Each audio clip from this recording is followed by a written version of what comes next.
Kepada sidang jemaat yang dikasihi Tuhan, sebelum lanjut dalam ibadah, saya mengucapkan selamat sore, Shalom, sejahtera Tuhan kiranya tetap dilimpahkan kepada kita semua. Sebelum kita masuk dalam pemberitaan firman Tuhan, kita akan bersama-sama melakukan satu pujian untuk kita masuk dalam pemberitaan firman Tuhan. Dalam buku Psalu nomor 165, Psalu 165, ku bertekun dalam iman.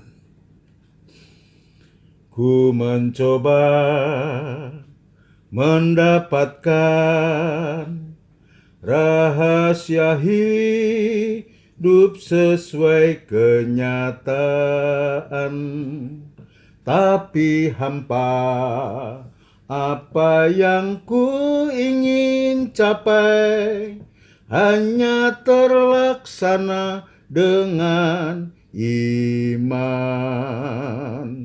Ku bertekun serta yakin pada firman, Dia batu karang yang beri kepuasan. Ku bersandar pada yang tak kelihatan, tapi nyata oleh iman pada firman. Akalku bisa menerima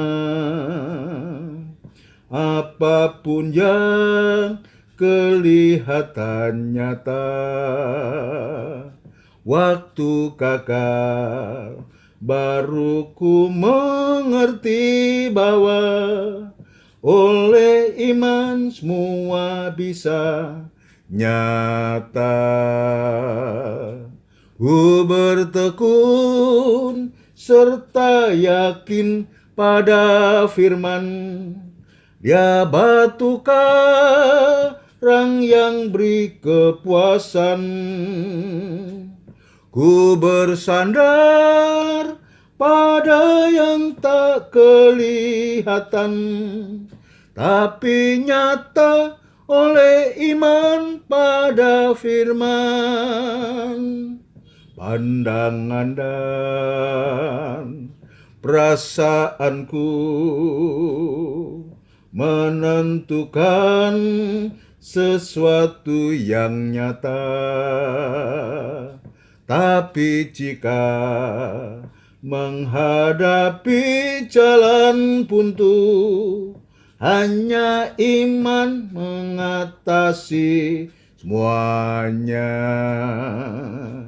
Ku bertekun serta yakin pada firman, Dia batu karang yang beri kepuasan. Ku bersandar pada yang tak kelihatan, tapi nyata oleh iman pada firman. Sungguh senang mengikuti jejak Kristus mempelai lelaki dalam tanda kematian dan kebangkitan, mengalami kemuliaan Tuhan. Ku bertekun serta yakin pada firman, Dia batu karang yang beri kepuasan.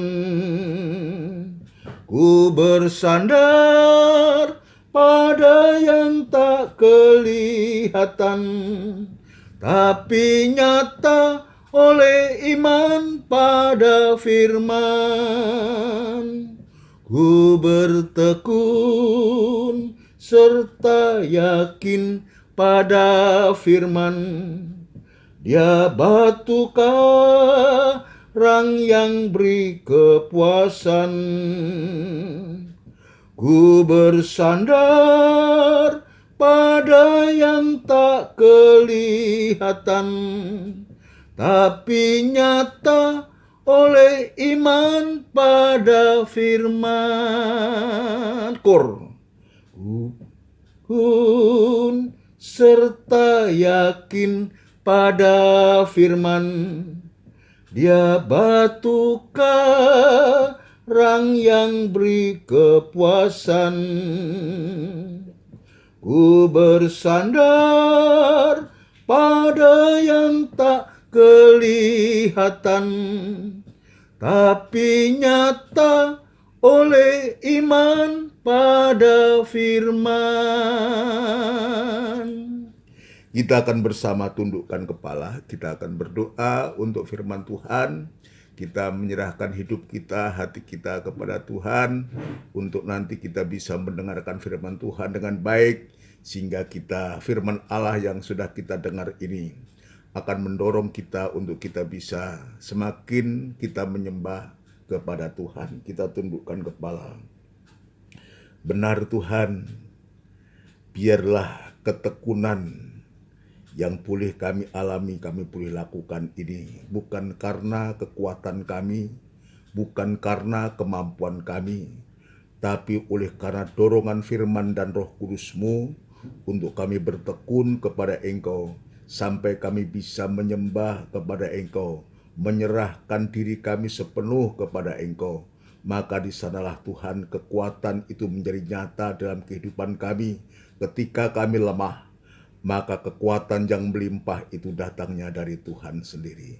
Terima kasih Tuhan, terima kasih kami menyadari kami masih banyak kekurangan, banyak kelemahan, tapi Engkau yang maha kuat lewat firman Allah akan memberikan pertolongan kepada kami. Terima kasih Tuhan, terima kasih kami menyerahkan hidup kami, hati kami ke tangan-Mu. Bila Tuhan Engkau sucikan hati, pikiran, pandangan kami, supaya kami bisa konsen hanya kepada Engkau saja. Urapilah firman-Mu dan urapilah kami sekalian dalam pengurapan Roh Kudus-Mu yang suci. Namun demikian kami menyadari di saat kami belajar untuk membaca firman-Mu, untuk mendengarkan firman-Mu, kuasa kegelapan tidak tinggal diam untuk mengganggu kami, dan itu sebabnya kami sehati panggil nama-Mu yang penuh kuasa untuk mengusirkan segala pekerjaan setan itu di dalam nama Tuhan Yesus Kristus, darah Kristus yang berkuasa. Terima kasih Tuhan, urapi hamba, urapi firman-Mu, supaya sungguh nyata firman-Mu itu kemudian boleh menjadi kekuatan kemampuan kepada kami, sampai pada kami, bukan hanya kami dengar, tapi sampai kami boleh mempraktekkan firman-Mu. Gereja-gereja lain yang bersamaan beribadah semacam di tempat ini, ya Tuhan, kiranya Engkau juga menolong para hamba-hamba Tuhan, para gembala-gembala gereja-Mu di mana hamba-hamba-Mu boleh bertugas dalam tugas pelayanan. Engkau juga memberikan kemampuan yang dari surga untuk bisa membawa sidang jemaat-Mu, yang pada akhirnya nanti sidang jemaat ini, kami semua sidang jemaat-Mu, boleh tadi tampilkan sempurna seperti Engkau sempurna adanya Tuhan. Terima kasih Bapa di surga, terima kasih pengurapan yang sama Engkau juga nyatakan kepada para hamba-hamba Tuhan dimanapun mereka berada. Terima kasih hamba-Mu tetap berserah diri kepada-Mu, biar kemurahan dan belas kasihan-Mu serta ketidakmampuan hamba Engkau mengetahui, biar Engkau memberikan kekuatan kemampuan untuk mampu menyampaikan firman-Mu dengan benar dan murni Tuhan. Terima kasih kepada seluruh sidang jemaat-Mu yang saat ini dimanapun berada, saat mendengarkan firman-Mu, biar Tuhan juga memberikan pertolongan untuk memberikan kesetiaan, ketekunan, untuk mengiring Engkau, untuk tekun mendengarkan perkataan-Mu Tuhan. Terima kasih Bapa di surga, terima kasih, inilah doa dan sembahyang kami, dan kami alaskan di dalam nama Tuhan Yesus Kristus. Haleluya. Amin. Puji Tuhan. Kepada seluruh sidang jemaat yang dikasihi Tuhan, sebelum lanjut dalam pemberitaan firman Allah sekali lagi, saya mengucapkan selamat sore, shalom. Sejahtera Tuhan kiranya tetap dilimpahkan kepada kita sekalian. Kita bersyukur, kita berterima kasih karena Tuhan masih memberikan kesempatan untuk kita bisa melaksanakan ibadah, dan ibadah doa ini biarlah doa atau doa penyembahan yang doa sampai kita bisa menyembah kepada Tuhan. Artinya kita memberikan hidup kita sepenuh kepada Tuhan untuk supaya kita menjadi taat dan dengar-dengaran saudaraku. Dan sekaligus dalam penyembahan itu yang sudah kita bahas kemarin itu, dengan doa penyembahan itu sungguh-sungguh kita akan mengalami suatu keubatan hidup, keubahan wajah, keubahan hidup, sampai sewaktu-waktu kehidupan kita ini nanti bisa serupa, segambar, dan sama mulia seperti Dia mulia adanya. Itu sebabnya biarlah 3 macam ibadah ini kita tekuni, saudaraku. Kita tekuni 3 macam ibadah ini, mulai dari ibadah raya, kita persekutuan, ibadah persekutuan itu ibadah raya, saudaraku. Biar kita juga tekuni. Namun demikian juga tidak kalah pentingnya dalam ibadah PA, pendalaman Alkitab, ya, pendalaman Alkitab dan perjamuan suci. Seharusnya saudaraku, jika kita tetap tekuni, ya, sampai sewaktu-waktu kita bisa bersekutu dengan Allah Tritunggal itu. Ya, kalau kita dengan ibadah raya itu adalah bersekutu dengan Allah Roh Kudus, saudaraku, maka dalam PA ini kita bersekutu dengan firman dan perjamuan suci, itu sama dengan kita bersekutu dengan anak Allah, saudaraku. Dan yang puncaknya itu adalah firman dan Roh Kudus ini untuk mendorong kita untuk kita masuk dalam ibadah penyembahan, doa dan penyembahan, ketekunan dalam ibadah raya, ketekunan dalam ibadah PA, pendalaman Alkitab, ketekunan dalam doa dan penyembahan ini. Kita dibawa oleh Tuhan untuk kita bersekutu dengan Allah pribadi, dengan kasihnya Allah, dengan Allah Bapa dalam kasihnya, sehingga kalau kita tekun dalam 3 macam ibadah ini, sama dengan kita bertekun dengan Allah Trinitas, kita bersekutu dengan Allah Trinitas lewat ibadah-ibadah yang Tuhan sediakan kepada kita.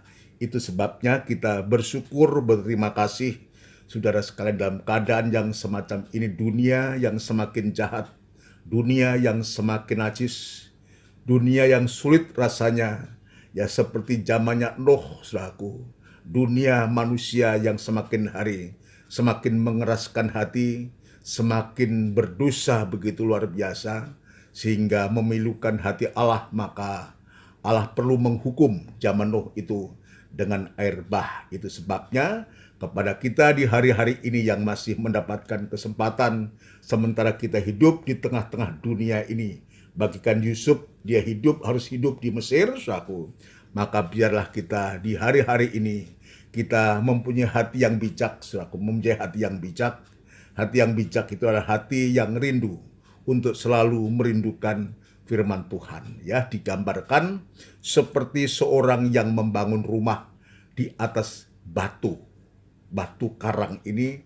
Orang yang bijaksana itu, saudaraku. Itu sebabnya di hari-hari ini kita biar meminta kepada Tuhan dengan waktu yang masih ada ini, untuk supaya kita mempunyai hati yang bijaksana, hati yang selalu merindukan ibadah, supaya kehidupan kita diletakkan di atas dasar batu karang yang kokoh itu, sehingga ketika hempasan demi hempasan, baik itu dari turunnya hujan, hempasan angin yang keras, maupun banjir yang besar itu, ya, sekalipun itu menimpa kita, tidak membuat kita menjadi hancur, saudaraku, tetapi justru sebaliknya, adanya hempasan-hempasan, tantangan-tantangan itu justru untuk semakin memantapkan kehidupan kita, bahwa kita kehidupan yang kokoh berdiri.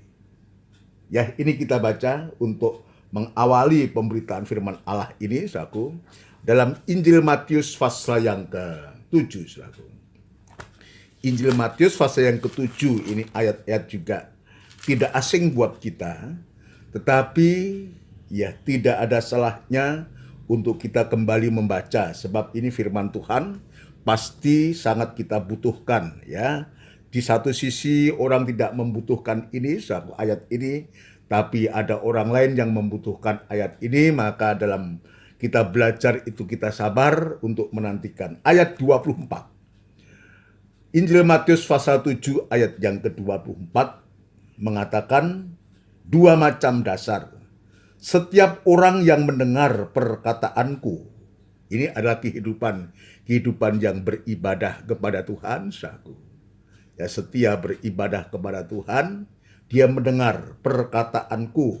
Perkataan yang mana? Perkataan yang disampaikan. Ya, perkataan firman Allah yang diungkap bukakan kepada kita.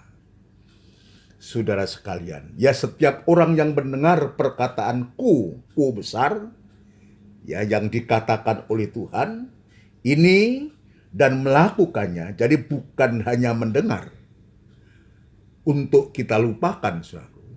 Maka ayat ini mengatakan, mendengar perkataanku ini dan melakukannya. Jadi firman yang kita dengar ini, kita berusaha mohon pertolongan Tuhan untuk sampai kita terima, kita dengar, kita cerna, saudaraku. Sampai masuk dalam hati dan menjadi iman, saudaraku. Maka setelah firman itu menjadi iman, segera kita wujudkan dalam perbuatan kita. Dan melakukannya, ia sama dengan orang yang bijaksana, yang mendirikan rumahnya di atas batu. Seorang yang mendirikan disamakan orang yang mendengar serta melakukannya ini disamakan seperti seorang yang mendirikan, seorang yang bijaksana yang mendirikan rumahnya di atas batu. Batu karang ini adalah landasan. Batu karang ini adalah Kristus sendiri. Ya, di atas Kristus kita dibangun di atas Kristus. Kuat, kokoh, saudaraku. Tapi kita lihat hasilnya.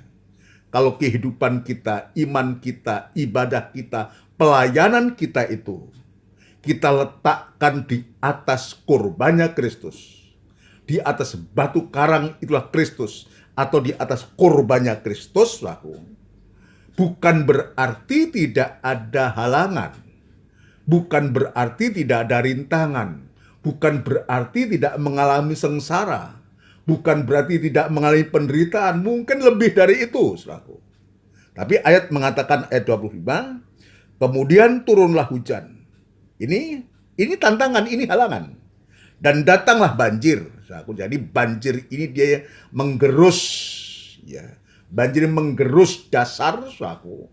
Menggerus dasar, tetapi kalau rumah itu diletakkan, dibangun di atas dasar batu karang, di atas korbannya Kristus, saudaraku, maka kita meyakini bahwa ya sekalipun ada tantangan, ada rintangan, ada pencobaan, ada penderitaan, saudaraku, maka dia tetap kokoh berdiri. Itu sebabnya, saudaraku, jika kita satu dalam kematiannya, saudaraku, ya kalau kita sudah berada di jalan salib, saudaraku, maka segala masalah persoalan, ya baik itu wujudnya itu adalah penderitaan atau sengsara apapun juga, maka setan tidak mampu untuk menjamah kehidupan kita.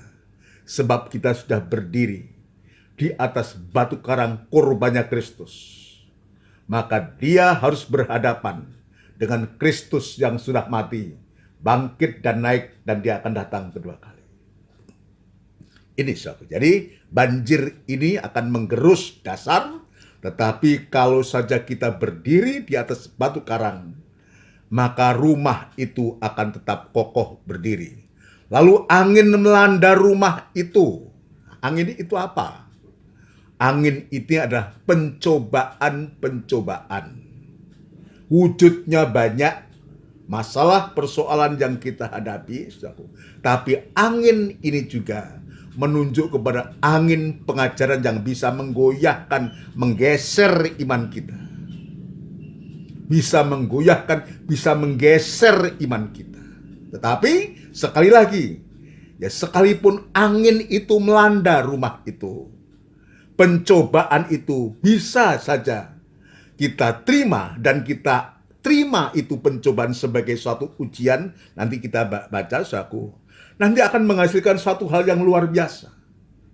maka kita tidak akan goyah karena kita sudah diletakkan di atas batu karang yang kokoh itu. Sekalipun angin kencang itu melanda rumah itu. Sekalipun pengajaran begitu hebat di hari-hari ini coba ingin menggoyahkan kehidupan kita, kita tetap kokoh berdiri di atas dasar iman yang teguh, iman yang kuat, iman yang sempurna. Karena apa? Kita sudah melakukan perbuatan iman itu, mendengar firman Allah dan melakukannya. Maka sekencang apapun angin itu, dia tidak akan mampu untuk bisa menggoyahkan kita. Ini yang kedua, tantangan yang kedua. Datanglah banjir, lalu angin melanda rumah itu, ya. Tetapi rumah itu tidak rubuh sebab didirikan di atas batu. Ada hujan. Ya, tadi hujan saya belum sebutkan yang menyebabkan banjir, saudaraku. Hujan dan datanglah banjir, saudaraku. Hujan itu dari atas, saudaraku. Ya, dari atas. Ya, kalau lumpur lapindo itu dari bawah bumi, saudaraku. Tapi ini hujan itu dari atas, sekalipun asalnya juga dari bawah. Ya, tapi dia dari atas turun ke atap. Saudaraku. Kalau dari itu rumah turun ke atap, itu mengganggu atap ini dalam kepala kita ini, dalam kehidupan kita ini ada kepala, ada tubuh, dan di kepala ini ada yang namanya panca indera, 5 indera itu, saudaraku. Ya, coba melalui hujan itu ingin menghantam kepala, atap itu, saudaraku, mempengaruhi pikiran, angan-angan sampai hati kita. Karena kita tetap berdiri di atas batu karang ini, maka pikiran dan angan-angan kita tetap terarah kepada Tuhan. Tetap berpikir seperti Yesus berpikir, berperasaan seperti Yesus berperasaan. Tetap kokoh. Tetapi sebaliknya, saudaraku, dalam ayat 26, kita lihat, tetapi setiap orang yang mendengar perkataanku ini dan tidak melakukannya, ia sama dengan orang yang bodoh. Jadi lawan kata dari bijaksana itu bodoh. Tapi kalau kita mengatakan kata bodoh itu ya rasanya terlalu kasar. Ya, atau kita katakan tidak bijaksana, itu juga sama dengan bodoh. Tetapi Alkitab yang menyatakan. Alkitab ini bukan maunya saya, tapi ini Alkitab menyebutkan ia sama dengan orang yang bodoh, yang mendirikan rumahnya di atas pasir, kemudian turunlah hujan, dan datanglah banjir, lalu angin melanda rumah itu, sehingga rubuhlah rumah itu, dan hebatlah kerusakannya. Tantangannya sama. Hujan, banjir, dan angin yang kencang, saudaraku. Yang membedakan adalah rumah ini didirikan bukan di atas batu karang, tetapi didirikan di atas pasir. Jadi rumah ini gambar kehidupan kita. Kalau kehidupan kita letakkan di atas batu karang, kita akan menjadi kuat, saudaraku. Tapi sebaliknya kalau rumah kehidupan kita ini kita letakkan di atas pasir. Pasir ini gambar dunia ini, saudaraku. Ya. Pasir ini juga menggambarkan harta benda dunia ini yang kadang-kadang kita ini, kita lebih mencondongkan meletakkan kehidupan kita di atas dunia ini yang sedang lenyap, saudaraku. Kita dirikan di atas harta benda kita berpikir bahwa harta benda, kepunyaan kita, uang kita yang kita punya akan bisa menghidupi kita, membuat kita bertahan, saudaraku. Tapi ternyata tidak. Kalau rumah kehidupan kita yang tidak didasarkan iman, tidak didasarkan atas kurbannya Kristus, maka sungguh-sungguh seperti apa yang disebutkan orang yang bodoh ini, yang mendengar firman Tuhan, dia sebutkan, saudaraku, tetapi dia tidak melakukannya. Maka disebutkan orang bodoh ini. Dia mendirikan rumah di atas pasir. Maka ketika masalah persoalan yang yang akan menimpa kehidupan itu, maka kehidupan itu tidak mampu bertahan. Itu sebabnya banyak kehidupan yang gampang kecewa dan tinggalkan Tuhan, dia hancur. Dia hancur lebur. Disebutkan di sini, sehingga rubuhlah rumah itu dan hebatlah kerusakannya. Nah, itu sebabnya, saudaraku, biarlah lewat firman Allah ini mendasari kehidupan kita, saudaraku, yang membawa kehidupan kita untuk kita menyadari pentingnya kurbannya Kristus. Pentingnya dasar iman itu dalam setiap kehidupan kita, untuk supaya membawa kehidupan kita, ya, terutama ketika kita diperhadapkan dengan proses yang namanya proses kematian yang sedang kita dalami di hari-hari ini. Saudaraku, ini merupakan bagian mimpi yang kedua yang terakhir. Jika Tuhan izinkan, nanti hari Minggu kita akan memeriksa mimpi yang ketiga, saudaraku. Mimpi yang ketiga, mimpi Yusuf yang ketiga, untuk supaya kembali ke Kanaan, kembali ke Israel, saudaraku.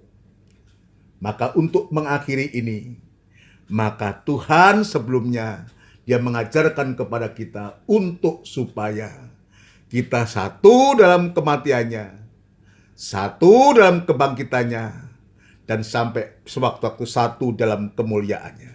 Nah, sekarang ketika kita menghadapi proses kematian ini, biar kita sungguh-sungguh meletakkan kehidupan kita di atas batu karang yang teguh, yang kokoh, yaitu di atas kurbannya Kristus. Kemarin saya sudah menjelaskan hasil dari proses kematian yang kita alami ini, saudaraku. Maka yang pertama adalah, hasilnya adalah untuk supaya kehidupan kita ketika penderitaan itu terjadi adalah merupakan suatu kesempatan buat kita untuk kita berhenti berbuat dosa. Tujuannya untuk supaya kita menggunakan kehidupan kita ini untuk bisa melakukan kehendak Allah, bukan keinginan manusia.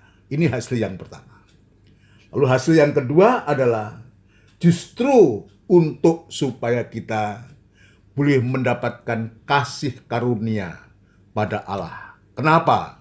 Sebab kita mengalami suatu kesusahan, mengalami suatu penderitaan bukan oleh karena pola tingkah kita, oleh karena kita melakukan perbuatan dosa dan kejahatan, tapi justru sengsara ini adalah sengsara oleh karena melakukan kebenaran. Kemarin saya menyebutkan sengsaranya orang berdosa. Bab orang berdosa itu juga akan menghasilkan sengsara. Itu beda dengan sengsaranya orang yang sengsara oleh karena melakukan kebenaran. Kalau sengsaranya orang karena kejahatan itu, saudaraku, dia tidak ada yang bisa diharapkan. Dia tidak ada pengharapan apa-apa. Tetapi sengsara yang harus dialami oleh anak-anak Tuhan oleh karena melakukan kebenaran ini sudah menghasilkan yang pertama tadi, kesempatan untuk berhenti berbuat dosa. Yang kedua adalah kesempatan untuk kita bisa menerima kasih karunia pada Allah. Ini luar biasa, saudara. Lalu yang ketiga, saudaraku, jika kita tetap bertahan semacam itu, ketika sengsara itu bagaikan kita dimasukkan dalam peleburan emas itu, saudaraku, kita mengalami proses pembakaran untuk memurnikan iman kita. Justru sengsara penderitaan oleh karena Kristus itu, saudaraku, bagaikan kita yang dibakar untuk dimurnikan oleh Tuhan, untuk supaya kita mempunyai iman yang teguh, iman yang murni, sehingga kita bisa menyadari ketika sengsara itu terjadi, penderitaan itu kita terima, maka kita menyadari kita mengambil bagian dalam penderitaannya, supaya ketika dia menyatakan diri, kita juga boleh bersukacita dan bergembira bersama-sama dengan Tuhan. Yang ketiga. Yang keempat sekarang ini yang kita periksa adalah bahwa proses kematian ini bersama Tuhan, kalau kita satu dalam kematiannya, kita mau sengsara, mau menderita, mau mengambil bagian dalam kesengsaraannya ini, saudaraku, maka sesungguhnya Tuhan itu ya justru bukan ingin menghancurkan kita. Bukan untuk menghancurkan kita kalau kita harus mengalami hal semacam itu, saudaraku. Justru sebaliknya, penderitaan sengsara oleh karena ujian-ujian itu justru membawa kita untuk kita dalam ketekunan kepada Tuhan. Akan membawa kita kepada ketekunan kepada Tuhan. Sampai sewaktu-waktu ya akan membuahkan suatu buah yang matang, saudaraku. Sampai kita tidak kekurangan suatu apa. Sampai kita menjadi sempurna. Lah, ini memang tidak mudah untuk katakan dengan kata-kata, saudaraku. Tetapi kalau sewaktu-waktu kita diizinkan semacam ini, setidaknya firman Allah itu sudah mendahului kita. Sebab ini bagian dari pengikutan, kemarin saya katakan, bagian dari tanda dari setiap anak-anak Tuhan, atau tanda dari gereja sempurna, tanda dari mempelai perempuan Tuhan itu adalah 7 percikan darah, atau percikan darah itu. Jadi setiap kehidupan kita harus ada tanda darah itu. Percikan darah, sengsara, penderitaan oleh karena melakukan kebenaran. Mari kita akan baca bagian yang keempat ini, yaitu ketekunan. Jadi sengsara, penderitaan yang membawa kita kepada satu ketekunan. Tekun. Ya, tekun ini sama dengan dengar-dengaran, saudaraku. Sama dengan dengar-dengaran, taat dan dengar-dengaran. Dan tekun ini sama dengan penyerahan diri sepenuh kepada Tuhan. Dalam suratan Yakobus, suratan Yakobus pasal yang pertama. Ya, suratan Yakobus pasal yang pertama. Kita akan membaca suratan Yakobus pasal yang pertama ayat yang kedua sampai ayat yang keempat. Kita periksa baik-baik, saudara sekalian ya. Kita akan belajar lewat firman Tuhan ini untuk lebih mematangkan kehidupan kita. Ya, kita simak baik-baik. Ya, mungkin ini tidak enak untuk dibaca, tidak enak untuk didengar. Tapi kalau kita bisa kita mau mendalami ini, saudaraku, betul-betul akan membuat kita menjadi lega. Ayat yang kedua. Saudara-saudaraku, anggaplah sebagai suatu kebahagiaan. Perhatikan, anggaplah sebagai suatu kebahagiaan. Apa yang kita anggap sebagai suatu kebahagiaan itu? Ya, kalau kita mendapatkan uang, ya itulah kebahagiaan. Mendapatkan berkat, ya itu kebahagiaan. Tetapi ini beda. Ini beda. Anggaplah sebagai suatu kebahagiaan apabila kamu jatuh ke dalam berbagai-bagai pencobaan. Coba ini dibaca, direnungkan berulang-ulang. Kira-kira mungkin nggak? Bisa nggak kita menganggap, ya, apabila kamu jatuh ke dalam berbagai-bagai pencobaan itu, kita terima itu sebagai kebahagiaan? Ya, rasanya daging itu tidak mungkin bisa menerima. Semua daging, semua kita, sebab kita kan daging. Daging kita pasti menolak ini, saudaraku. Pasti menolak pencobaan. Pasti menolak masalah-masalah yang sedang kita hadapi. Kita akan pas segera mengatakan sesuatu yang intinya ingin supaya pencobaan lalu daripada kita. Tetapi ayat ini tidak mungkin salah. Anggaplah sebagai suatu kebahagiaan. Artinya apa? Pencobaan itu kita terima dengan senang. Biar kita alami. Kita biar rasakan, anggaplah sebagai suatu kebahagiaan. apabila kamu jatuh ke dalam berbagai-bagai pencobaan. Ini bukan hanya untuk saudara, ini juga untukku sebagai hamba Tuhan. Saya juga belajar banyak dari sini. Kita semua belajar. Biar ketika kita menghadapi pencobaan-pencobaan ini, ya untuk kita tetap merasakan suatu kebahagiaan. Kita tetap tenang. Ada ayat mengatakan, dengan berdiam dan bertobat, maka kamu akan diselamatkan. Dengan tenang dan percaya, maka disitulah letak kekuatanmu. Jadi kata kebahagiaan, apa sebagai suatu kebahagiaan ini sama dengan ketika pencobaan-pencobaan itu Tuhan izinkan kita alami, sama dengan kita diajar untuk tetap tenang. Untuk tetap tenang, kenapa kita tenang?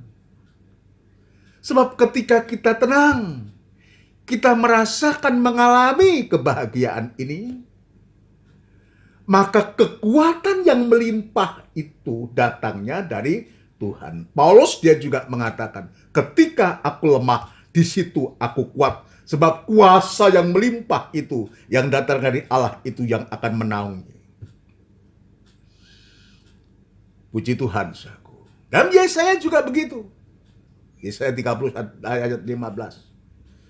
Dengan tinggal tenang dan percaya, maka di situ letak kekuatan. Ini tidak mungkin salah. Sekarang kita lanjutkan. Atau saya ulangi. Saudara-saudaraku, anggaplah sebagai suatu kebahagiaan apabila kamu jatuh ke dalam berbagai-bagai pencobaan, sebab kamu tahu. Nah, ini Rasul Yakobus ini, suratan Yakobus ini, saudaraku, adalah suratan yang berbicara tentang iman. Iman yang disertai dengan perbuatan. Ini terkena tudung yang pertama dalam tabernakel itu. Dalam tabernakel itu ada 4 tudung. Tudung yang pertama, ya, tudung iman ini, suratan Yakub. Tudung yang kedua itu 1-2 Petrus ini, tudung dari kulit, ya, dari bulu kambing. Dari bulu kambing ini tudung yang kedua, 1-2 Petrus. Tudung yang ketiga itu 1-2-3 Yohanes, dari kulit domba celup merah. Dan tudung yang keempat ini adalah tudung dari kulit minagaca, yang paling atas, yang tahan ya terkena terik matahari, tahan kena dinginnya malam. Ya nanti ada pelajaran sendiri. Tapi yang pertama adalah tudung iman. Yakobus itu tudung iman. Yang kedua tudung pengharapan, tudung kasih. Yang keempat ini tudung yang paling atas adalah yang tahan terhadap penghukuman. Saudara sekalian, kita berada dalam tudung iman ini.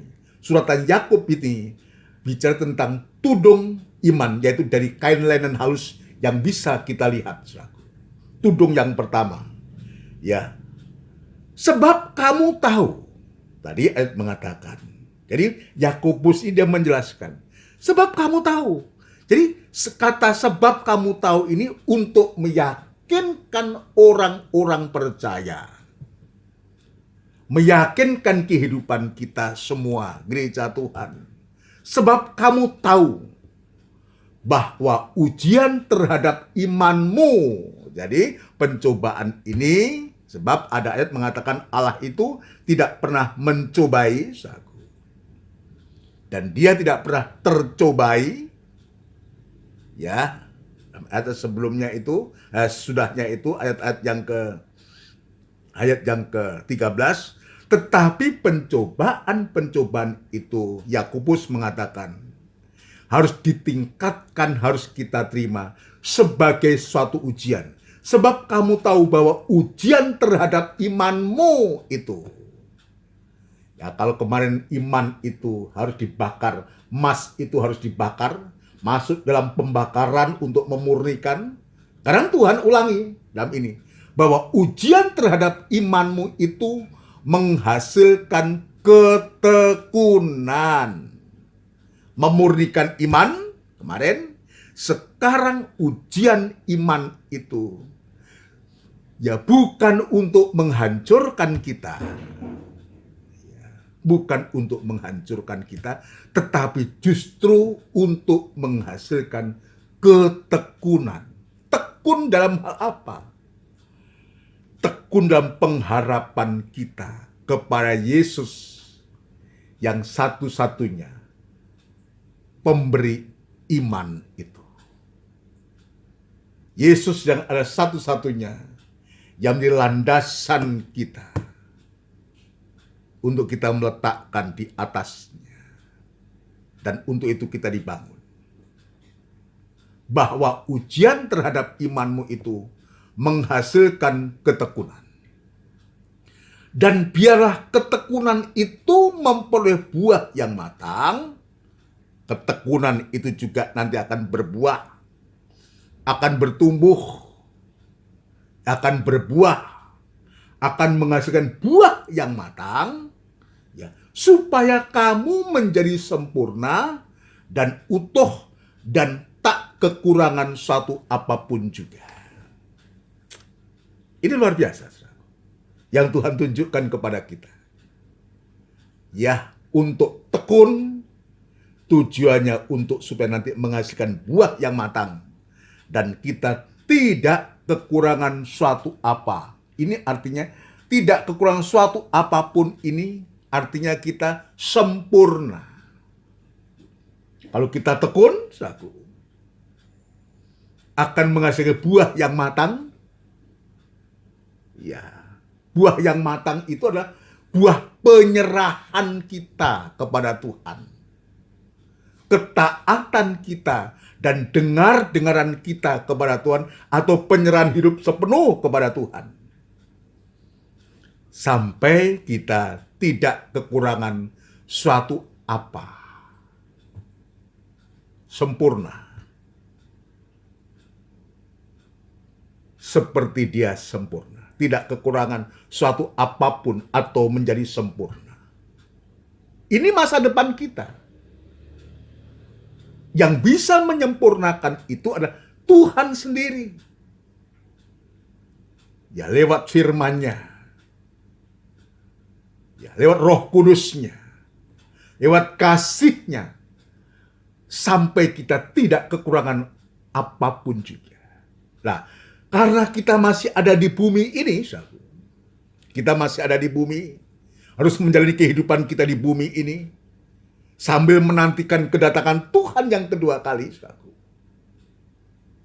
maka Tuhan juga ajarkan kepada kita, untuk supaya iman itu harus ditingkatkan,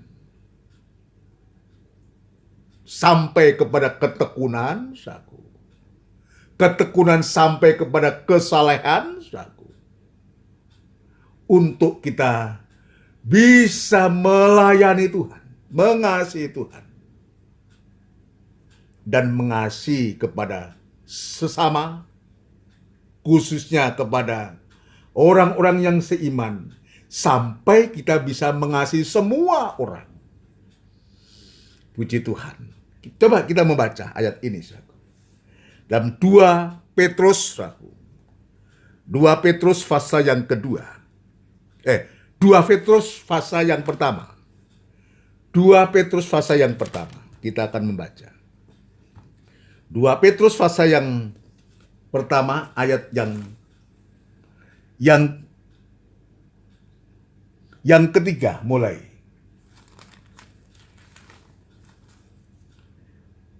2 Petrus pasal yang pertama ayat yang ketiga sampai dengan ayat yang ke-9 agak banyak, tidak mengapa, agak banyak, tidak mengapa, kita baca. Pasal yang pertama, 2 Petrus pasal yang pertama ayat yang ketiga, simak baik-baik.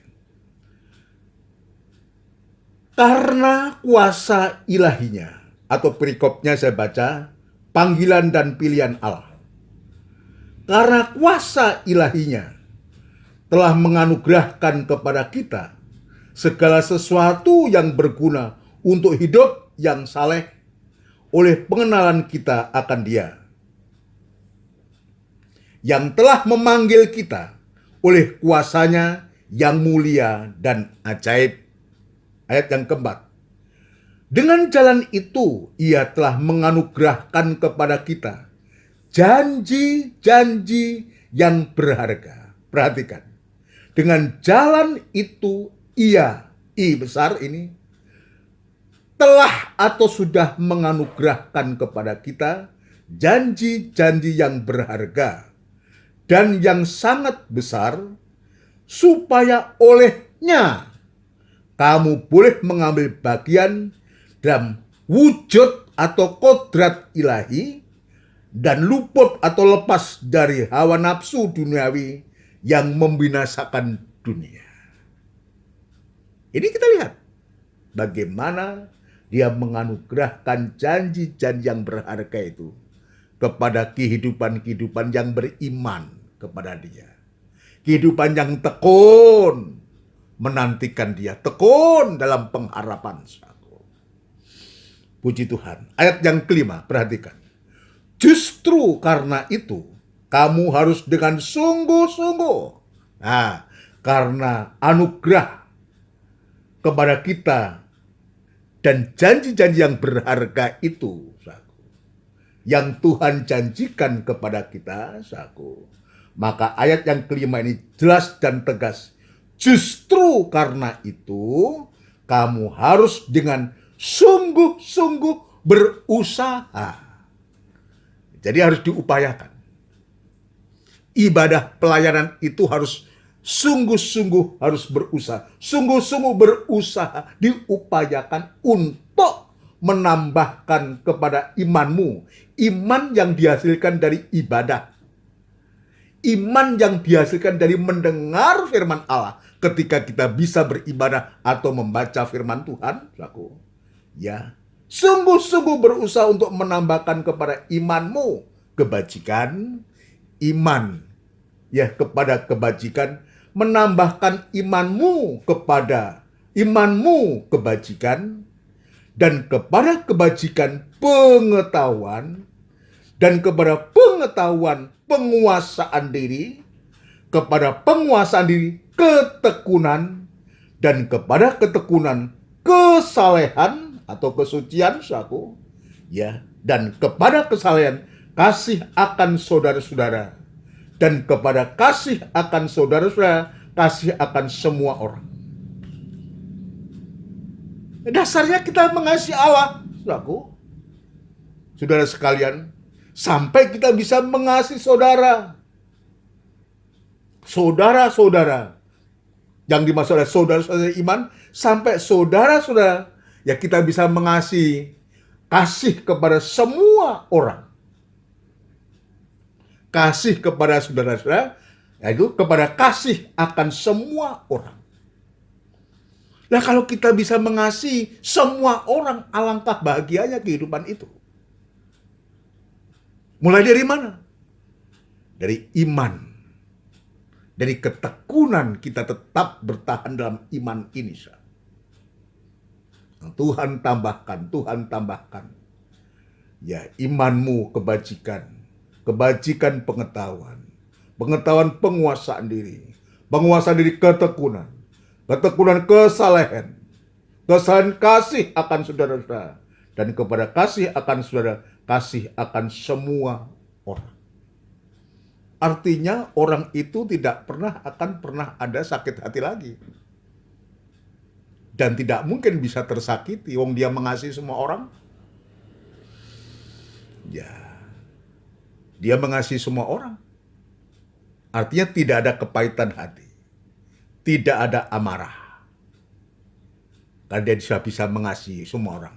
Bahkan dalam Injil Matius, bukan hanya mengasihi orang yang baik kepada kita, tapi juga mengasihi musuh kita, artinya mengasihi semua orang. Baik yang baik kepada kita, maupun yang tidak baik kepada kita, kita bisa mengasihi. Artinya orang itu betul-betul bahagia. Ya, anggaplah suatu kebahagiaan jika kamu menerima uji atau pencobaan-pencobaan. Ada suatu kebahagiaan, ada suatu damai sejahtera. Tidak ada hal yang melampaui, yang melebihi kebahagiaan, yang melebihi kedamaian itu. Ini yang sedang dicari oleh manusia. Setiap kehidupan kita yang dicari ini, kebahagiaan, kedamaian ini. Itu sebabnya kepada kita, ayolah kita. Iman yang selama ini sudah bertumbuh, ya sudah kita letakkan di atas kurbannya Kristus itu, ayo kita tingkatkan. Sampai kepada ketekunan, kesalehan, sampai kita bisa mengasihi saudara-saudara dan mengasihi semua orang. Artinya kita betul-betul hidup kita nyaman, damai, dan bahagia. Belum di surga, kita sudah mengalami surga itu. Sebab kebahagiaan, damai, sejahtera sudah kita alami sejak dari bumi. Apalagi nanti kalau sewaktu-waktu kita sudah menempati surga yang Tuhan sediakan kepada kita. Puji Tuhan, saudaraku. Ya, ayat yang ke-8. Sebab apabila semuanya itu ada padamu dengan berlimpah-limpah, ya. Kalau itu semua kita lakukan, sudah kita lakukan, ya. Artinya sebab apabila semuanya itu ada padamu dengan berlimpah-limpah, sekalian, ya, kamu akan dibuatnya menjadi giat dan berhasil dalam pengenalanmu akan Yesus Kristus Tuhan kita. Bukan hanya bahagia, bukan hanya damai sejahtera, maka Dia juga akan membuat kita menjadi giat dan berhasil. Menjadi giat dan berhasil dalam pengenalan kita akan Yesus Kristus Tuhan kita. Berhasil. Ya, artinya maka ini kita harus perjuangkan. Sampai kita betul-betul kita lakukan itu dengan limpah, saudaraku. Dan kita dibuat menjadi giat dan berhasil akan pengenalan kita terhadap Yesus Kristus Tuhan kita. Tetapi sebaliknya, ayat yang ke-11. Tetapi barang siapa tidak memiliki semuanya itu, atau tidak melakukan semuanya itu, ia menjadi buta dan picik. Nah, sudah buta tapi juga picik. Sempit. Jadi picik itu sama dengan tidak luas. Ya, pandangannya tidak luas, pengetahuannya tidak luas, pikirannya tidak luas, sempit. Buta karena nggak punya pandangan. Nggak ada pengenalan kepada Kristus dengan benar. Yang membuat dia picik, buta dan picik, saudaraku, ya, karena ia lupa bahwa dosa-dosanya yang dahulu telah dihapuskan. Lupa.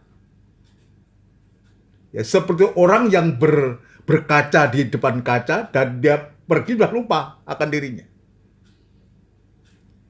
Siapa dia? Ada orang-orang percaya juga. Sebab dia katakan, karena ia lupa bahwa dosa-dosanya yang dahulu telah dihapuskan. Kehidupan-kehidupan yang juga pernah mendapatkan kasih karunia.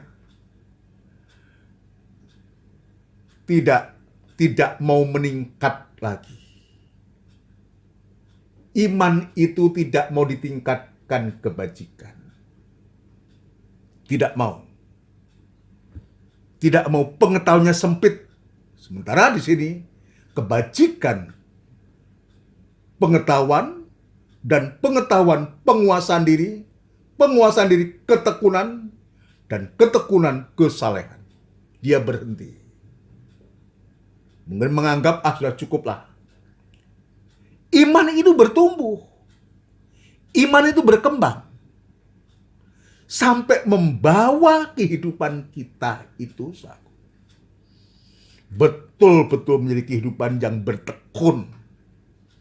Menjadi kehidupan yang taat dan dengar-dengaran. Menjadi kehidupan yang berserah sepenuh kepada Tuhan. Ini tujuan kita. Ya, kita semua sedang berjuang. Sampai sewaktu-waktu kita bisa mengatakan betul-betul penyerahan itu bukan ucapan, saudaraku, tapi betul-betul penyerahan ya keluar dari dalam hati kami yang didasari oleh karena kerinduan kepada Tuhan.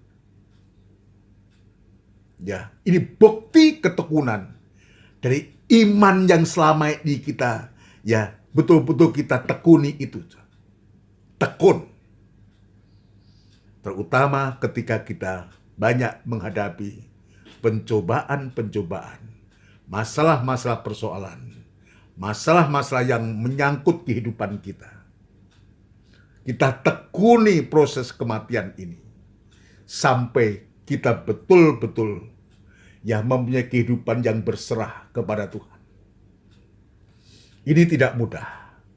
Ini harus berusaha, harus diusahakan untuk diperjuangkan.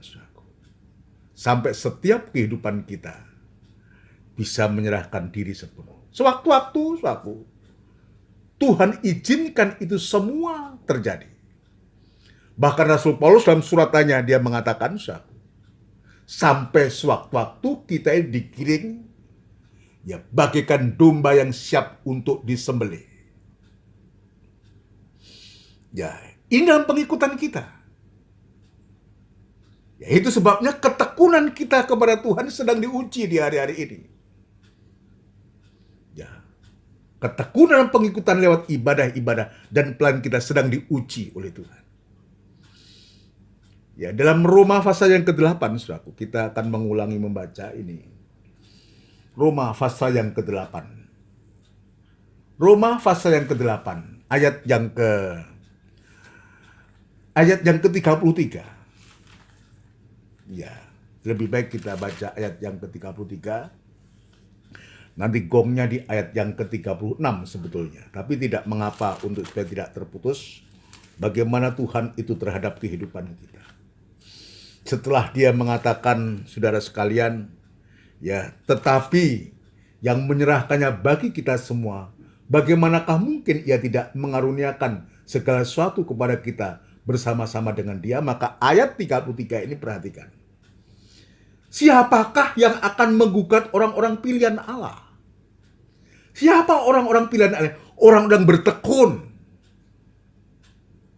Yang ada cap tanda, ada percikan darah itu. Ya, orang pilihan Allah. Miliknya Allah.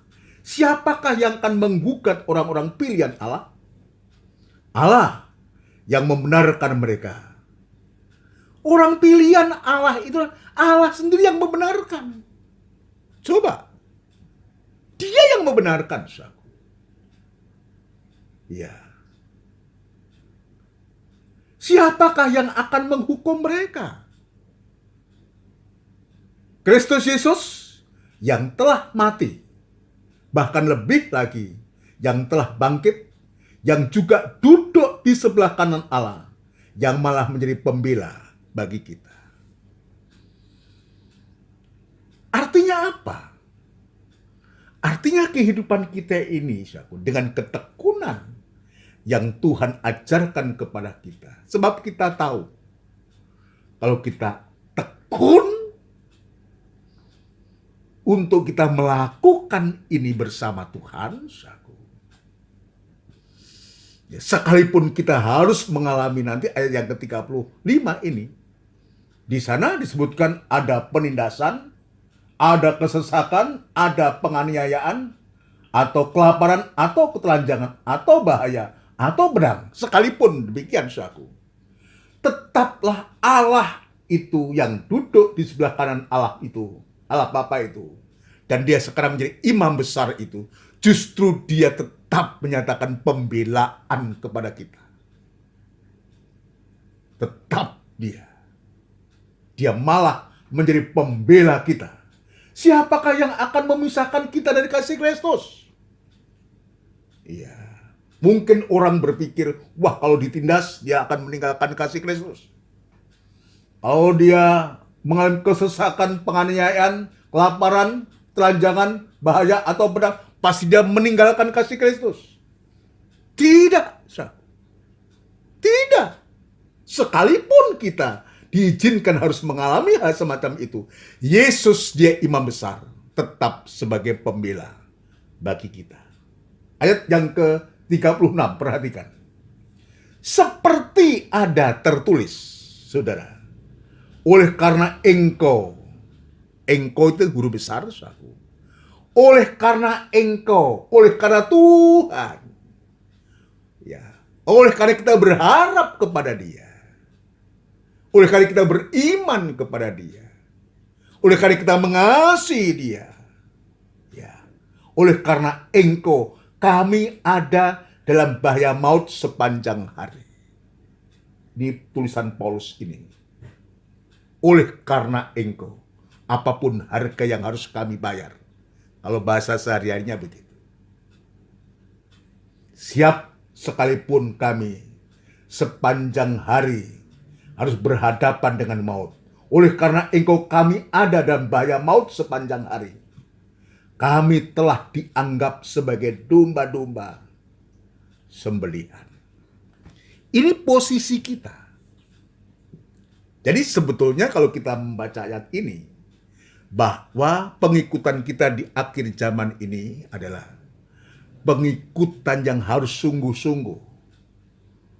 Sampai sewaktu-waktu ayat ini mengatakan, kita akan digiring, saudaraku.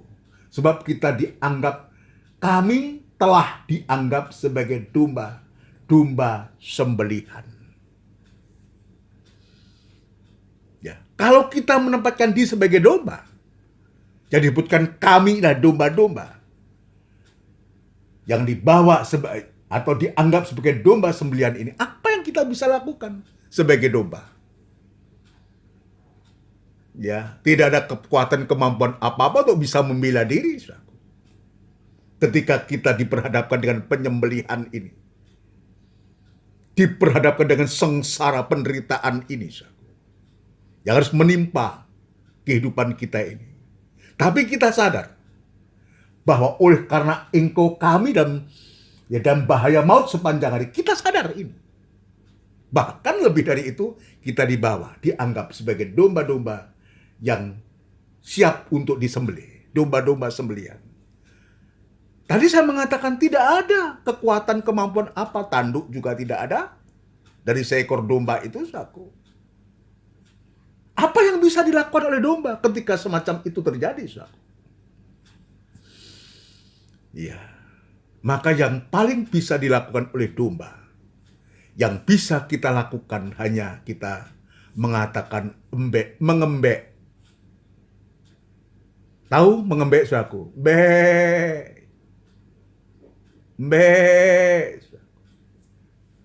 Yang kita bisa lakukan, kita hanya bisa berserah kepada Tuhan, menyembah kepada Tuhan. Ini satu-satu yang paling bisa kita lakukan untuk menghadapi penyembelihan ini.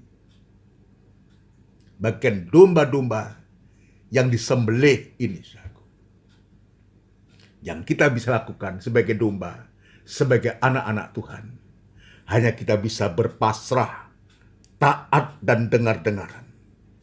Seperti Dia tersembelih sebagai anak domba Allah yang telah tersembelih di atas bukit Golgota, tanpa bantahan, tanpa pembelaan dari siapapun juga. Tapi Dia, Allah Bapa, tetap menyatakan pembelaannya. Memang Dia mati tergantung, tapi Tuhan Allah sanggup membangkitkan Dia pada hari yang ketiga. Sampai Allah itu, Dia membawa Dia naik ke surga. Sebagai imam besar sekarang harus menjadi pembela buat kita. Ketika kita juga menghadapi hal semacam itu. Sampai sewaktu-waktu Dia akan kembali datang yang kedua kali. Untuk menjemput kita semua. Maka ayat selanjutnya, sekalipun kita dianggap sebagai domba-domba sembelihan, ayat 17, perhatikan. Bukan ayat 17, ayat 37, maafkan. Ayat 37. Tetapi dalam semuanya itu kita lebih daripada orang-orang yang menang. Lebih daripada orang menang. Menang cukup, tapi lebih dari orang yang menang. Artinya pemenang-penenang. Super pemenang kita ini. Tetapi dalam semuanya itu kita lebih daripada orang-orang yang menang oleh Dia yang telah mengasihi kita. Ini luar biasa. Ya, untuk membangkitkan semangat kita di hari-hari ini. Untuk membawa setiap kehidupan kita. Untuk sampai pada akhirnya kita hanya bisa mengembek, berpasrah kepada Tuhan. Menyembah itu artinya berpasrah kepada Tuhan. Taat dan dengar-dengaran. Tergantung di kayu salib itu Tuhan. Dan kepada kita taat dan dengar-dengaran. Untuk sampai kita bisa berpasrah. Menyerahkan diri sepenuh. Sampai kita bisa menyembah kepada Tuhan. Artinya kita bisa menyerahkan diri sepenuh kepada Tuhan. Maka Tuhan akan memberikan kemenangan kepada kita. Menjadi super pemenang oleh Dia yang telah mengasihi kita. Sebab aku yakin bahwa baik maut maupun hidup, baik malaikat-malaikat maupun pemerintah-pemerintah, baik yang ada sekarang maupun yang akan datang, atau kuasa-kuasa, baik yang di atas maupun yang di bawah, ataupun suatu makhluk lain, tidak akan dapat memisahkan kita dari kasih Allah yang ada dalam Kristus Yesus, Tuhan kita. Berarti kita nyaman, aman. Bukan karena kita kuat dan gagah, tapi oleh karena pembelaan Imam Besar itu. Dan kita akan mengalami kemenangan dan super pemenang. Menang di atas kemenangan. Super pemenang. Ya, untuk sampai sewaktu-waktu betul-betul kita. Ya, bukan hanya kita mati bersama Kristus. Tapi juga bangkit bersama Kristus. Dari ketekunan kita, dari ketaatan kita. Dari dengar-dengaran kita. Dari penyerahan kita kepada Tuhan. Maka kita bisa mengagungkan Tuhan. Kita bisa menyembah kepada Tuhan. Bukti bahwa kita memasrahkan hidup kita kepada Tuhan. Puji Tuhan. Inilah firman Tuhan. Dalam doa dan penyembahan ini, dan saya akan membawa kita untuk melakukan pujian kita. Kembali, ku bertekun dalam iman, couplet yang keempat. Sungguh senang mengikuti jejak Kristus mempelai lelaki dalam tanda kematian dan kebangkitan, mengalami kemuliaan Tuhan. Ulangi. Sungguh senang mengikuti jejak Kristus mempelai lelaki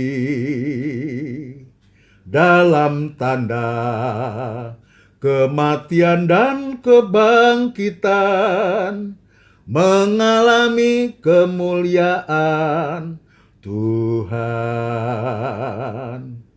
Ku bertekun serta yakin pada firman, Dia batu karang yang beri kepuasan. Ku bersandar pada yang tak kelihatan, tapi nyata oleh iman pada firman. Ku bertekun serta yakin pada firman, Dia batu karang yang beri kepuasan. Ku bersandar pada yang tak kelihatan, tapi nyata oleh iman pada firman. Kita bersama tundukkan kepala, kita akan berdoa, menyerahkan hidup kita kepada Tuhan. Sungguh Tuhan, terima kasih untuk firman-Mu yang sudah dibentangkan pada sore malam hari ini. Biarlah kiranya firman Allah ini memberkati kami, dan pada akhirnya kami menjadi berkat. Engkau tahu segala kesulitan, kesusahan kami, penderitaan sengsara kami, tapi sesungguhnya Engkau tidak pernah meninggalkan kami. Bahkan Engkau menyatakan pembelaanmu, perlindunganmu kepada kami. Sungguh-sungguh Tuhan, itu sebabnya biarlah di hari-hari menjelang kedatanganmu, di mana kami harus mengalami pengalaman yang juga seperti Engkau alami. Itu sebabnya Tuhan, Engkau memberikan kesungguhan hati kepada kami, memberikan ketekunan kepada kami, sampai sewaktu-waktu kami boleh menyembah kepada Engkau, hanya menyembah kepada Engkau, menyerahkan diri sepenuh kepada Engkau, dan disitulah Tuhan, maka kemenangan itu Engkau berikan kepada kami semua Tuhan, menjadi super pemenang untuk kami ditampilkan sewaktu-waktu Tuhan, tanpa cacat dan celah dan serupa itu. Terima kasih untuk firman-Mu. Biarlah sungguh sekali lagi firman ini memberikan kekuatan, memberikan gairah kepada kami untuk tetap kami, untuk supaya kami dalam pengikutan kami lebih hari lebih sungguh-sungguh. Dan itu sebabnya singkirkan segala keputusasaan, segala kekecewaan dalam pengikutan ibadah kami kepadamu Tuhan. Tapi sebaliknya Tuhan, biarlah hati kami tetap berkobar-kobar, terutama lewat pemberitaan firman pada sore malam hari ini. Terima kasih Tuhan, kami sungguh hamba-Mu sendiri juga merasa diberkati oleh Tuhan. Harapan hamba-Mu juga, jemaat-Mu juga diberkati oleh Tuhan lewat pemberitaan firman Allah ini Tuhan. Terima kasih Bapa di surga. Sekarang hamba berdoa untuk seluruh sidang jemaat-Mu dimanapun saat ini berada, ya Tuhan. Ada saudara kami yang dalam penderitaan sakit dan pemulihan, Ibu Said di rumah, juga Ibu Nimas yang juga masih dalam pemulihan, demikian juga Uti Kasim, juga Mbak Diah, juga kami juga serahkan ke tangan-Mu, biar kiranya kemurahan-Mu, belas kasihan tetap Tuhan nyatakan kepada saudara kami yang mengalami kelemahan tubuh, bahkan sakit penyakit ini. Kami yakin dan percaya bahwa Engkau tidak pernah meninggalkan kami, meninggalkan saudara kami yang dalam kelemahan tubuh itu. Dan itu sebabnya kami serahkan ke tangan-Mu kelemahan tubuh, sakit penyakit itu, yaitu di dalam nama Tuhan Yesus Kristus, darah Kristus yang berkuasa. Terima kasih Tuhan. Terima kasih Bapa, kami yakin dan percaya Engkau sudah menjamah, memulihkan dengan sempurna Tuhan. Terima kasih Bapa di surga. Terima kasih demikian pula kepada saudara kami yang juga mengalami masalah persoalan dalam nikah, rumah tangga, usaha, pekerjaan, apapun juga yang sedang dialami oleh sidang jemaat-Mu. Biarlah Tuhan belas kasihan-Mu tetap Tuhan nyatakan sesuai dengan janji-Mu ini. Pasti Engkau juga memberikan pertolongan yang ajaib Tuhan. Terima kasih Bapa di surga. Terima kasih yang kurang setia Tuhan memberikan kesetiaan. Yang lemah Engkau kuatkan, yang susah Engkau hiburkan Tuhan. Terima kasih Bapa di surga. Terima kasih. Terima kasih Tuhan. Terima kasih. Demikian pula untuk seluruh sidang jemaat-Mu, baik yang ada di GKGM, yang ada di Rorejo, maupun di cabang-cabang atau tempat-tempat lain yang hamba melayani. Engkau juga melawat sidang jemaat-Mu semua Tuhan. Terima kasih Bapa di surga. Terima kasih. Demikian pula tetap kami serahkan ibadah-ibadah kami ke tangan-Mu. Biar Tuhan kiranya membuka jalan. Engkau memberikan kerinduan kepada seluruh sidang jemaat-Mu untuk merindukan ibadah dan pelayanan ini bersama Tuhan, sampai Engkau datang yang kedua kali. Terima kasih Bapa, terima kasih. Kami berdoa untuk bangsa dan negara kami Republik Indonesia ini Tuhan.